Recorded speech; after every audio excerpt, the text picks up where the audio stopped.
Halo, gua Aim. Di video kali ini kita akan membahas manga Awasi chapter 324. Di mana di video sebelumnya kita telah sampai pada babak pertama yang sudah selesai dengan skor imbang 1-1. Dan seperti apa kelanjutannya, mari kita bahas.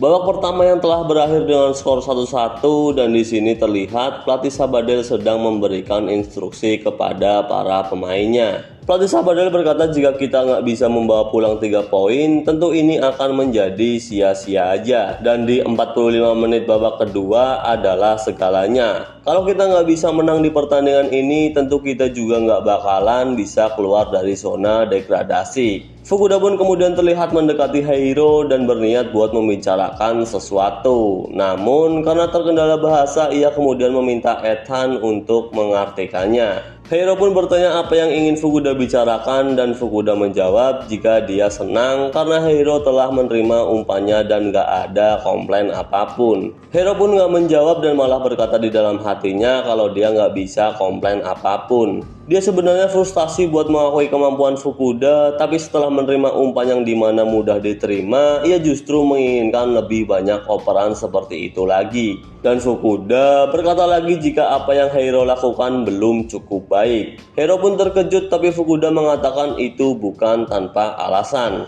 Sebelum Heiro menerima umpan, ia selalu mencari di mana posisinya berada, dan Fukuda meminta Heiro untuk berhenti melakukan itu. Heiro pun gak paham dengan apa yang dimaksud Fukuda karena apa yang ia lakukan itu adalah hal yang normal-normal aja. Fukuda kemudian memerintahkan Heiro untuk tidak melihat ke belakang lagi karena jika Heiro menemukan kesempatan ya tinggal lari aja. Fukuda pasti akan bisa mengirimkan operan karena dia bukan pemain biasa. Gak perlu melihat ke arah Fukuda karena aku mengawasi setiap gerakanmu. Setiap orang yang ada di ruangan pun terkejut dengan perkataan Fukuda dan pertandingan di babak kedua dimulai kembali. Pendukung Sabadell pun terlihat sangat bersemangat dan terlihat juga Hana kecil yang bersama ibunya yang terlihat khawatir. Tapi ekspresi Hana di sini sih lebih kayak nggak sabar menantikan aksi apa yang bakalan kakaknya tunjukkan. Di sisi lain, Heiro terlihat kesal dengan instruksi Fukuda sebelumnya. Bahkan, ia masih aja rasis dengan menyebut Fukuda itu Cina. Ia pun menganggap apa yang Fukuda katakan tentang gak usah melihat ke arahnya itu cuma omong kosong aja. Heiro menganggap Fukuda besar kepala karena bermain cantik di babak pertama tadi. Namun dari posisi Heiro yang sekarang, dia juga berkata gak bisa melihat orang yang lagi menguasai bola. Tapi kalau dilihat dari arah operannya pasti bola ada di sebelah sana. Heiro pun kemudian teringat instruksi Fukuda dan dia juga melihat celah kosong di belakang pemain nomor 12. Ia pun tanpa panjang pikir berlari ke tempat itu dan dengan mengejutkan ada umpan yang datang bahkan langsung mengarah ke kakinya.